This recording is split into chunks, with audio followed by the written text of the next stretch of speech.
এক সাহাবী এসে ক্রন্দন করছেন, কাঁদছেন, ইয়া রাসূলুল্লাহ আমি অনেক বড় গুনাহ করে ফেলেছি, অনেক বড় গুনাহ করে ফেলেছি।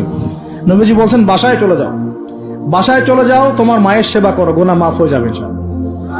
তিনি জিজ্ঞাসা করলেন না কি গুনাহ করেছো, জিজ্ঞাসা করলেন না কি গুনাহ করেছো, তিনি বলছেন আমি অনেক বড় গুনাহ করেছি।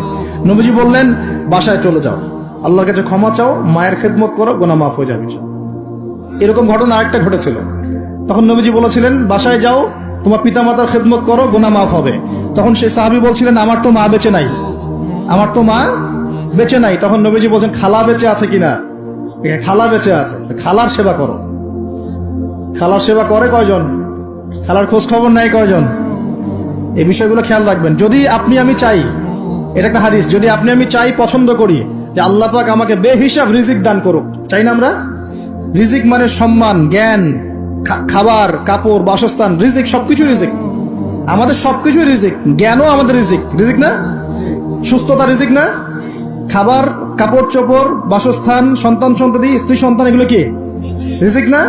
যদি আপনি চান রিজিক প্রশস্ত হোক, তাহলে একটা কাজ করবেন, একটা কাজ, সেই কাজটা হচ্ছে আত্মীয়তার সম্পর্ক বজায় রাখবেন। কি করবেন? আত্মীয়তার সম্পর্ক বজায় রাখবেন।